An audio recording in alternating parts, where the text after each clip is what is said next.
नमस्कार बच्चों, सफलता कार्यक्रम में आपका हार्दिक अभिनंदन और स्वागत है। और लास्ट फिजिक्स की क्लास में हमने फोटो इलेक्ट्रिक इफेक्ट को डिस्कस किया था। और फोटो इलेक्ट्रिक इफेक्ट के कारण हमें ये पता चला था कि लाइट का जो है वो पार्टिकल नेचर होता है। और लाइट छोटे छोटे पार्टिकल से मिला है जिनको हम फोटोन कहते हैं। प्रत्येक फोटोन की energy equal to H nu होती है। जब ये फोटोन आपकी किसी मेटल सरफेस पर गिरता है तो सरफेस से इलेक्ट्रॉन निकलते हैं और उन इलेक्ट्रॉन को फोटो इलेक्ट्रॉन कहते थे और उस इफेक्ट को फोटो इलेक्ट्रिक इफेक्ट कहते थे। और उन इलेक्ट्रॉन के अगर सर्किट कंप्लीट किया तो एक फोटो इलेक्ट्रिक करंट फ्लो होता था। इसी पर जो आइंस्टाइन को जिस इक्वेशन पर नोबेल प्राइज मिला था वो इक्वेशन बच्चों फोटो इलेक्ट्रिक इफेक्ट से ही रिलेटेड है और उस इक्वेशन को बोलते हैं आइंस्टाइन फोटो इलेक्ट्रिक इक्वेशन। ठीक है। और इस पर आपको नोबेल प्राइज आइंस्टाइन को मिला था। तो ये जस्ट हमने जो कल की क्लास में पढ़ा था, लास्ट क्लास में जो पढ़ा था हमने, उस क्लास को ही आगे कंटिन्यू करके आपका equation photo electric equation of Einstein निकलेगी। तो देखो हमने क्या देखा था, आइंस्टाइन फोटो इलेक्ट्रिक इक्वेशन। हमने देखा था कि अगर किसी मेटल के सरफेस पर आप फोटोन को इंसिडेंट करते हैं, किसी सफिशिएंट फ्रीक्वेंसी की एनर्जी के फोटोन को आप इंसिडेंट करते हो, उसकी एनर्जी क्या है, E equal to H nu. तो ये एनर्जी दो चीजों के लिए यूज होगी। एक तो इस इलेक्ट्रॉन को इस सरफेस से बाहर निकालने के लिए कुछ एनर्जी लगेगी जिसको हम वर्क फंक्शन बोलते हैं, और W इक्वल टू क्या होता है, H इंटू न्यू नॉट। जहां न्यू नॉट क्या है, थ्रेशोल्ड फ्रीक्वेंसी, वो मिनिमम फ्रीक्वेंसी जो इस इलेक्ट्रॉन को इस सरफेस से बाहर निकाले। और बाकी जो एनर्जी बच गई है, एनर्जी कितनी बचेगी, H nu minus H nu not, जो बच जाएगी वो देगा बच्चा इलेक्ट्रॉन को भगाएगा। वो इलेक्ट्रॉन के लिए काइनेटिक एनर्जी देगा।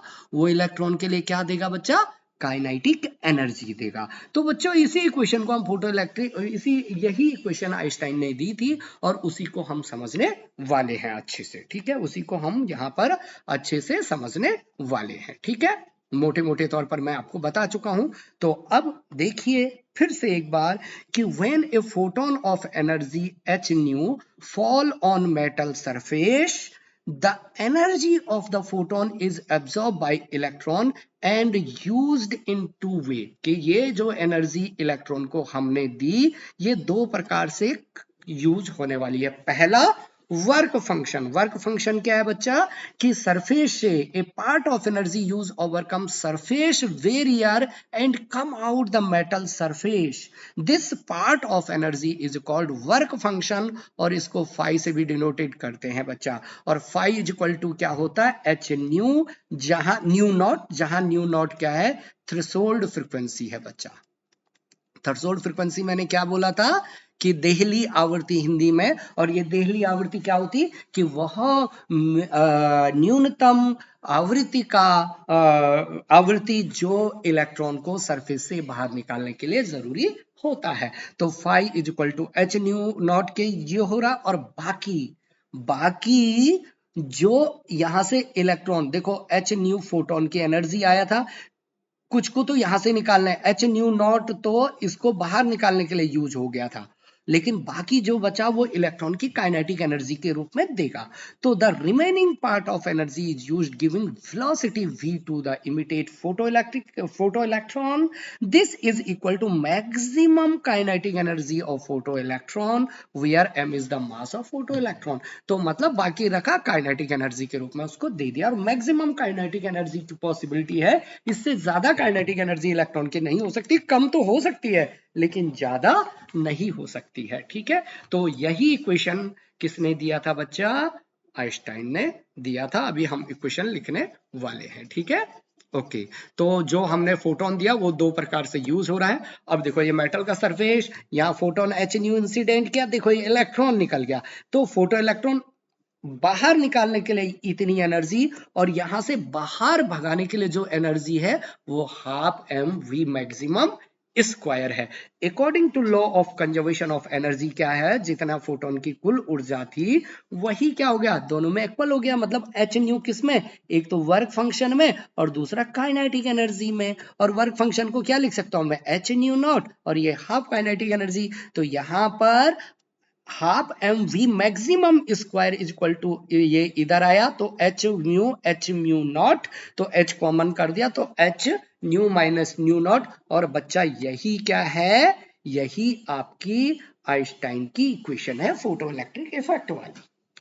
ओके, तो आइंस्टाइन फोटो इलेक्ट्रिक इक्वेशन यही है। इसी में भाई साहब क्या मिला था उनको, नोबेल प्राइज। हालांकि उनके बहुत सारे जो वर्क है फिजिक्स में, बहुत सारे वर्क बहुत इंपॉर्टेंट हैं और उन्होंने नई तरीके से सोचने को दिया था। चाहे वो सापेक्षता का सिद्धांत है, E equal to M C square, जिसको हम स्पेशल थ्योरी ऑफ रिलेटिविटी कहते हैं, और जैसे जनरल थ्योरी ऑफ रिलेटिविटी और बोस आइंस्टाइन कंडेंसेशन, बहुत सारे उनके ऐसे रिसर्च वर्क है फिजिक्स में जिनमें हर नोबेल प्राइज से कम नहीं है। लेकिन ये पहला उनका, इसको क्योंकि एक्सपेरिमेंटली डिटेक्ट हुआ था तो इस पर नोबेल प्राइज मिला था। ठीक है, तो ये आइंस्टाइन की फोटो इलेक्ट्रिक इफेक्ट इक्वेशन है। ओके, तो verification law of photo electric based Einstein equation, तो बच्चा ये सारी चीजें वही चीज है कि देखो ये आपका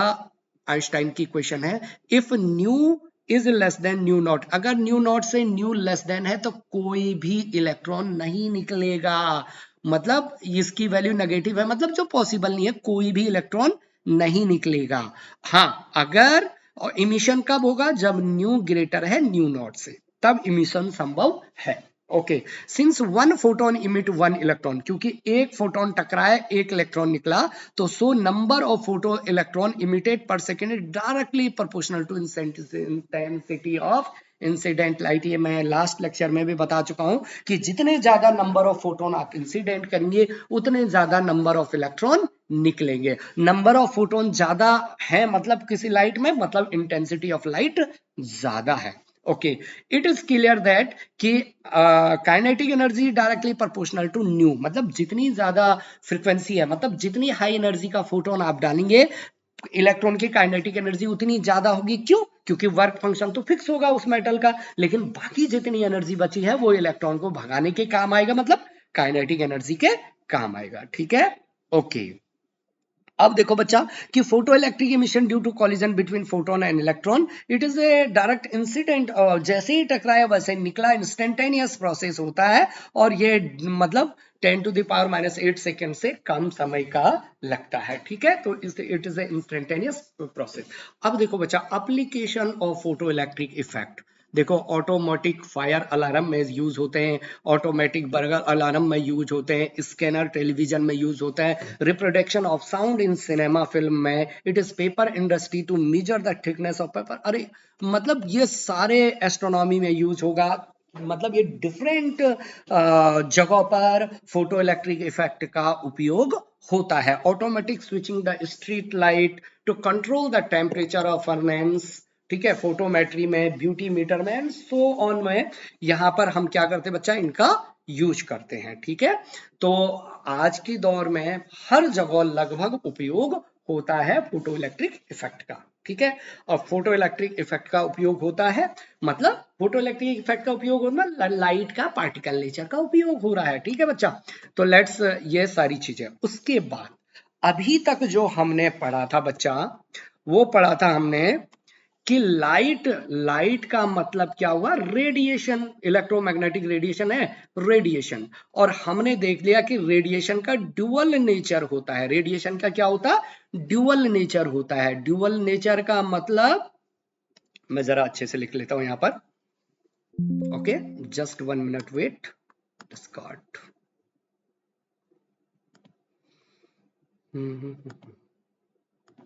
ड्यूअल नेचर होता है, मतलब यहां पर इसी में देख लेते हैं एक बार। रेडिएशन, रेडिएशन, रेडिएशन, ओके, विकिरण, क्या बोलते हैं बच्चा इसको, विकिरण। That is the electromagnetic wave. इसका क्या होता है बच्चा, ड्यूअल नेचर हमने देख लिया। जैसे लाइट, एग्जांपल ले लेता हूं लाइट। ओके, ड्यूअल नेचर होता है। ड्यूअल नेचर का मतलब कि वेव नेचर भी होता है और पार्टिकल नेचर भी होता है।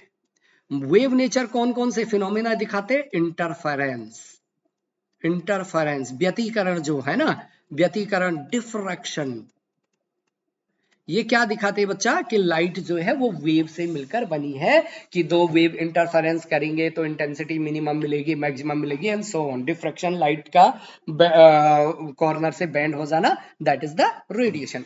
पार्टिकल नेचर कौन दिखाता लाइट का, अभी पढ़ा हमने फोटो इलेक्ट्रिक इफेक्ट।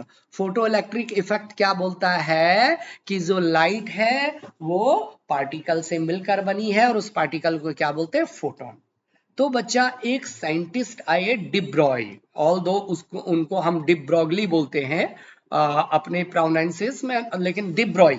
ओके, डिब्रॉय ने कहा कि जिस प्रकार रेडिएशन का ड्यूअल नेचर होता है, ठीक उसी प्रकार मैटर का भी, जो मैटर है उसका भी क्या होना चाहिए, ड्यूअल नेचर होना चाहिए। मैटर का भी क्या होना चाहिए बच्चा, ड्यूअल नेचर होना चाहिए। Particle as well as wave nature होना चाहिए। और इसके पीछे उन्होंने क्या तर्क दिया था, because nature loves symmetry, because nature loves symmetry, because nature क्या है, सिमेट्री से प्यार करता है, nature loves symmetry. Okay, nature loves symmetry मतलब ये ब्रह्मांड द्रव्य और ऊर्जा से मिलकर बना है। This universe is made by energy and matter and energy has a dual nature, then definitely matter should be dual nature, कि मैटर का भी ड्यूअल नेचर होना चाहिए, particle as well as wave. बड़ी खतरनाक बात थी ये, particle as well as wave. तो पार्टिकल नेचर जैसे मैटर, मैटर किससे मिलकर बना है, छोटे छोटे मॉलिक्यूल, मॉलिक्यूल किससे मिलकर बने हैं बच्चा, एटम से, और एटम किससे मिलकर बना है, इलेक्ट्रॉन, प्रोटॉन, न्यूट्रॉन से। तो बच्चा इन्होंने कहा, डिब्रॉय ने कहा कि इलेक्ट्रॉन, प्रोटॉन, न्यूट्रॉन या बड़े पार्टिकल जो भी हैं, उनका पार्टिकल के साथ साथ एक वेव नेचर भी होता है। मतलब इस इलेक्ट्रॉन का वेव नेचर भी है बच्चा, इस प्रोटॉन का वेव नेचर भी है, न्यूट्रॉन का वेव नेचर है, एटम का वेव नेचर है, न्यूक्लियस का वेव नेचर है, हमारा वेव नेचर है। लेकिन हमारे वेव नेचर का जो वेव लेंथ है बहुत ही छोटा है, एक्सपेरिमेंटली उसको डिटेक्ट नहीं कर सकते। लेकिन जैसे माइक्रोस्कोपिक लेवल पर जाते हैं, मतलब इलेक्ट्रॉन, प्रोटॉन, न्यूट्रॉन, इनके वेव नेचर को ऑब्जर्व किया जा सकता है। तो इसलिए मैटर का भी ड्यूअल नेचर होता है, particle as well as wave. अब जब इलेक्ट्रॉन का वेव नेचर है तो इसके साथ एक वेव लेंथ भी होगी। तो डिब्रॉय ने ये कहा कि हाँ यस, इसकी वेव लेंथ भी होती है, और वो wave length lambda is equal to क्या होता है, h अपॉन p, जहां h प्लैंक कांस्टेंट है और p क्या है, मोमेंटम ऑफ पार्टिकल, इलेक्ट्रॉन का संवेग है। Yes and no. तो यही इस टॉपिक का मतलब ही ये है कि dual nature of radiation and matter, कि मैटर का भी ड्यूअल नेचर होता है और रेडिएशन का भी ड्यूअल नेचर होता है। ठीक है, अब हम जो हमने यहाँ पर जो लिखा है सर लोग, तो उसको हम पढ़ने वाले हैं, उसको हम देखने वाले। जितनी सारी चीजें मैंने अभी आपको बताई वो सारी चीजें यहाँ पर लिखी है कि wave theory, electromagnetic radiation explain phenomena of interference, diffraction and polarisation. ठीक है, other hand quantum theory of electromagnetic radiation successfully explain photo electric effect, Compton effect, black body radiation, x ray spectra. ये सारी ये सब आप हायर क्लास में पढ़ने वाले हैं, कि जो बता रहा है कि इलेक्ट्रोमैग्नेटिक रेडिएशन जो है उसका पार्टिकल नेचर है। इसी प्रकार 10 रेडिएशन है dual nature, wave and particle nature. उसी प्रकार लुईस डी ब्रॉय ने बताया, suggested particle like electron, proton, neutron also dual nature, they also can particle as well as wave. इन्होंने क्या बताया कि जब हम माइक्रोस्कोपिक लेवल पर जाएंगे तो इलेक्ट्रॉन, प्रोटॉन, न्यूट्रॉन ये सारे भी पार्टिकल के साथ साथ वेव का नेचर भी एसोसिएट करते हैं। और बच्चों यही फिजिक्स जब आगे जाती है तो क्वांटम मैकेनिक्स बनती है। क्या बनती है, यही फिजिक्स क्वांटम मैकेनिक्स बनती है। ठीक है, तो वो आगे आप हायर क्लास में पढ़ोगे। तो ठीक है बच्चा, तो वेव साइमल्टेनियसली। लेकिन हाँ, एक बात यह है कि जब कोई भी फिनोमेना पार्टिकल नेचर दिखा रहा होगा तो उस टाइम वेव का नेचर नहीं दिखा सकता है, और जब वो पार्टिकल वेव का नेचर दिखा रहा होगा तो पार्टिकल नेचर नहीं दिखा सकता है। ठीक है, एक ही साथ दो सच नहीं दिखा सकता है। तो देखो उन्होंने सजेशन क्या दिया था, नेचर लव्स सिमेट्री, जो मैंने आपको बताया। The universe is made particle and द्रव्य, और ये ब्रह्मांड द्रव्य और ऊर्जा से मिलकर बना है ना बच्चा। तो अगर द्रव्य का, अगर ऊर्जा का दो रूप है तो द्रव्य के भी दो रूप होने चाहिए। बस यही इंग्लिश में लिखा हुआ है कि the universe is made of particle and radiation and both entities must be symmetrical. ठीक है, अब मैंने कहा कि अगर इलेक्ट्रॉन का वेव नेचर है तो भाई वेव नेचर है तो उसकी एक वेव लेंथ भी होगी। अब वो वेव लेंथ के लिए भाई साहब उन्होंने पहले ही यहां पर फॉर्मूला दे दिया था बिना एक्सपेरिमेंटल के, क्योंकि डिब्रोगली की हाइपोथेसिस थी ये। क्या थी बच्चा? ये डिब्रोगली की हाइपोथेसिस थी, एक्सपेरिमेंटली बाद में प्रूफ हुआ। एक्सपेरिमेंटली बाद में प्रूफ हुआ। तो जैसे ये इलेक्ट्रॉन है, इसके साथ ये वेव एसोसिएट हो रहा है। According to de Broglie, moving particle can associate with wave, कि हाँ इलेक्ट्रॉन अगर रेस्ट में है तो उसका वेव नेचर एसोसिएट नहीं होगा, वेव लेंथ 0 होगी। लेकिन जब इलेक्ट्रॉन मोशन करने लग गया, प्रोटॉन मोशन करने लग गया, न्यूक्लियस मोशन करने लग गया, तो उसके साथ तो वेव का नेचर एसोसिएट होता है। ठीक है, तो wave associate with moving material, particle is known as de Broglie wave, और मैटर वेव भी बोलते हैं। तो यहां पर according to quantum theory energy of photon क्या is equal to H nu, nu is equal to c upon lambda, तो h c upon lambda. ठीक है, लेकिन according to Einstein theory the energy of photon is equal to क्या होता बच्चा? M सी square, delta M C square, दोनों को बराबर कर दो। सो यहां से अगर आप लैम्डा निकालोगे तो लैम्डा निकलेगा एच अपॉन एम इंटू सी। ये किसके लिए है? फोटोन के लिए है। ये किसके लिए है बच्चा? फोटोन के लिए है।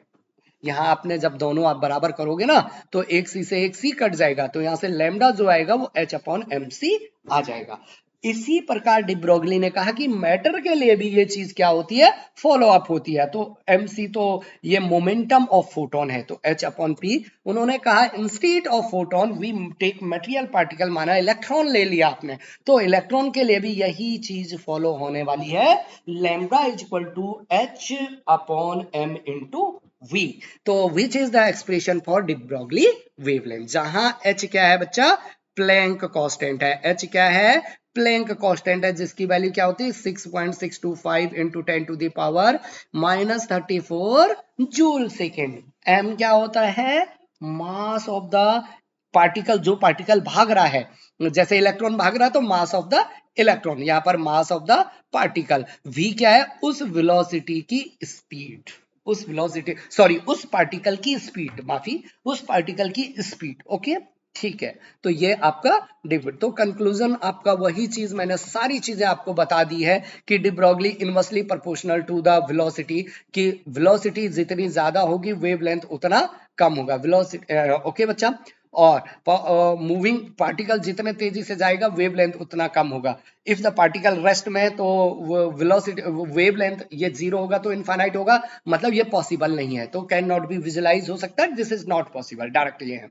De Broglie wavelength inversely proportional to mass, जितना ज्यादा मास वेवलेंथ उतना कम। ठीक है, ये सारी चीजें वही बताने चाह रहे हैं बच्चा। ओके, और मैटर वेव आप प्रोबेबिलिटी वेव होती है बच्चा, ये हायर क्लास में आप पढ़ेंगे कि जैसे इलेक्ट्रॉन है, जैसे आपका क्या है बच्चा? इलेक्ट्रॉन है, और इस इलेक्ट्रॉन के साथ एक वेव एसोसिएट हो रही है। बाद में पता चलता है कि यार ये एक वेव नहीं बल्कि ग्रुप ऑफ वेव है, वो आगे आप हायर क्लास में पढ़ोगे। लेकिन इस वेव की जो एक्सप्रेशन है, इस वेव की जो क्या है बच्चा? एक्सप्रेशन है, वो एक्सप्रेशन क्या है? तो वो किसने दी? वो एक्सप्रेशन किसने दी? तो बच्चा वो वेव एक्सप्रेशन दी श्रोडिंगर ने। किसने दी? जो इलेक्ट्रॉन प्रोटॉन न्यूट्रॉन का जो वेव का इक्वेशन दिया, वो इक्वेशन किसने दिया बच्चा? एक महान साइंटिस्ट थे श्रोडिंगर।